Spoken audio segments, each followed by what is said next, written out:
ये कोड से संबंधित बहुत ही बढ़िया डिक्टेशन है और इसको लिखने के बाद में पाँच मिनट इसको पढ़ना है और फिर इसका हिंदी अनुवाद करना है। 10 मिनट में हिंदी अनुवाद हो जाएगा। स्पीड अच्छी रहेगी। लिखो।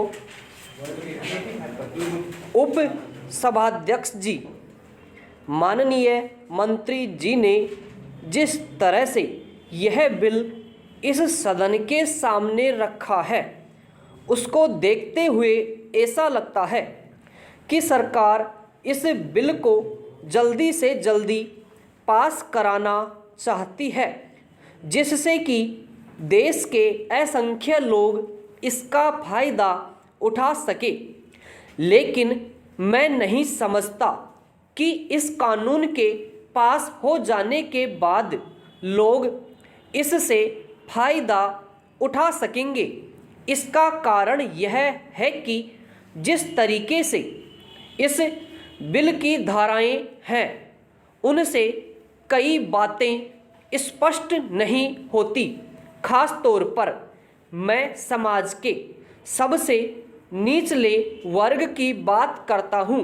हमारे देश में उनकी संख्या लगभग 15 करोड़ है जो हरिजन और आदिवासियों के नाम से जाने जाते हैं, जिनको अभी तक 25 वर्ष की स्वाधीनता के बाद भी पेट भरकर रोटी नहीं मिल पाती है।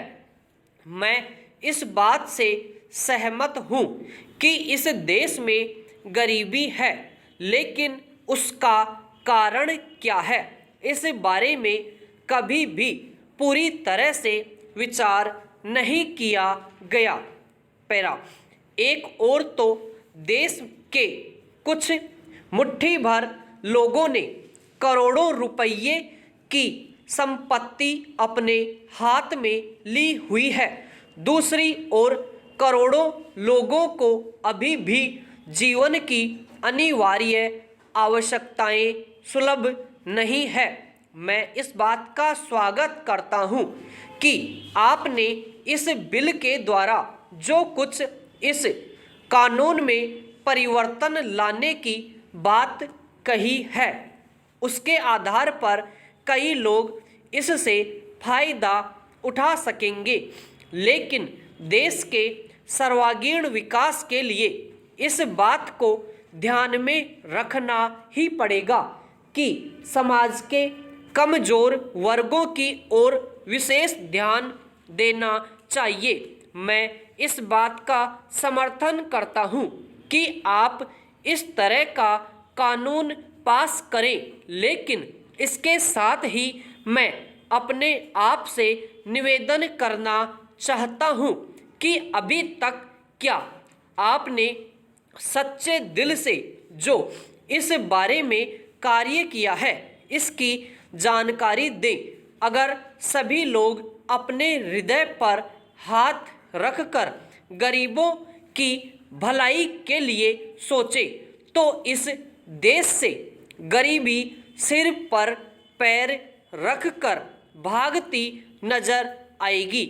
हम यह चाहते हैं कि जो कोई भी कार्य आप अपने हाथ में ले उसमें इस देश के गरीब लोगों का ध्यान रखा जाना चाहिए। जिस देश में गरीब गरीब होता आता है और अमीर अमीर होता जाता है वहाँ कभी भी उन्नति नहीं हो सकती और एक न एक दिन वहाँ पर क्रांति की चिंगारी फूट सकती है। इस देश में पिछड़ी जातियों के लोगों की संख्या 1/4 है।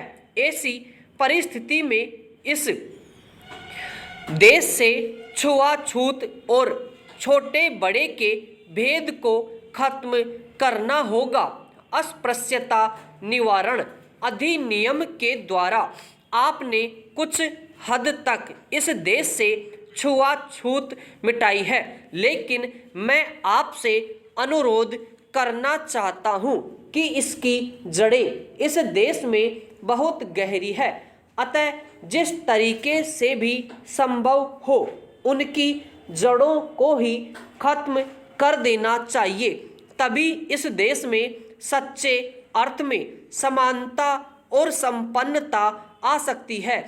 इतना ही मुझे निवेदन करना है।